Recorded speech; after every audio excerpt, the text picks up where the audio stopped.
गर्मियों की छुट्टियां भी चल रही थी। राहुल, ज्योति एक शाम दोनों अपने घर के बाहर खेल रहे थे। तभी उनकी मम्मी, ओ राहुल, ज्योति जरा इधर आओ जल्दी से। तभी राहुल और ज्योति अपने घर को चले आए। जैसे ही राहुल ज्योति घर के अंदर आए और अपनी मम्मी को मुस्कुराते हुए देखकर, क्या बात है मम्मी, आप इतना मुस्कुरा? बात ही कुछ ऐसी है, तुम्हारी नानी का कॉल आया था। आज उन्होंने हमें बुलाया है। कल को हम सब नाना नानी के घर जा रहे हैं। फिर ये सुनकर तो राहुल ज्योति की खुशी आसमान छू गई।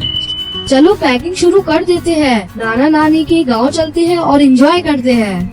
फिर क्या, दूसरे दिन सुबह सब लोग जल्दी नाना नानी के गांव के लिए निकल पड़े। राहुल ज्योति का नानी का घर काफी खूबसूरत और छोटा सा गांव था, जहां सब खेती बाड़ी करते थे। और यार, राहुल ज्योति जैसे ही नाना नानी के घर पहुंचे तो उनके स्वागत के लिए नाना नानी तैयार खड़े थे। राहुल ज्योति को नाना नानी बोले, राहुल, ज्योति आ जाओ, हमारे पास को आ जाओ। फिर राहुल और ज्योति नाना नानी के पास जाकर उनसे लिपट गए। फिर खास नाना नानी की बनाई हुई स्वादिष्ट खाना खाकर राहुल ज्योति ने थोड़ी देर आराम किया और फिर दोनों अपने नाना नानी हाल का मजा लूटने के लिए तैयार हो गए। ये लो, तुम दोनों के लिए मैंने खास इमली का रस बनाया है, इसे जल्दी से पी लो, इसे गर्मी में पिया जाता है। नानी की बनाई हुई इमली का रस पीकर तो राहुल ज्योति एकदम तरोताजा। नानी जी ने आम के पेड़ पर एक बड़ा सा झूला टांगा। राहुल ज्योति झूले पर बैठ गए और झूला झूलते झूलते हवा में लगा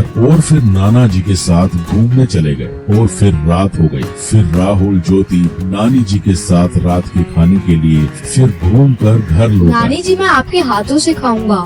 नानी, मुझे भी खिलाओ ना। ये सुनकर नानी जी हंसने लगी। ठीक है, मैं तुम दोनों को अपने हाथों से खिलाती हूँ।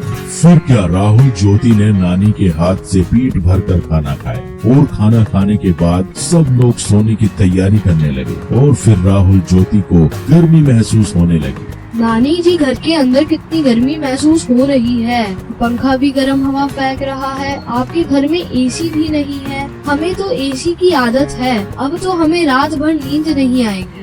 यह सुनकर नाना नानी के साथ सब लोग हंसने लगे। यह देखकर राहुल और ज्योति ज्यादा कंफ्यूज हो गए।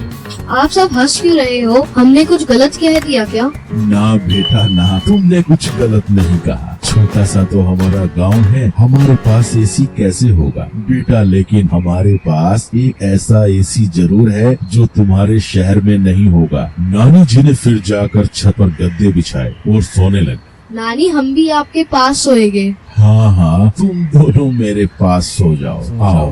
फिर क्या, खुले आसमान के नीचे थोड़ी हवा में राहुल और ज्योति आराम से नानी के पास सो गए और नानी से कहानियां सुनते सुनते दोनों को प्यारी नींद आ गई। तो बच्चों, आपने इस वीडियो में देखा राहुल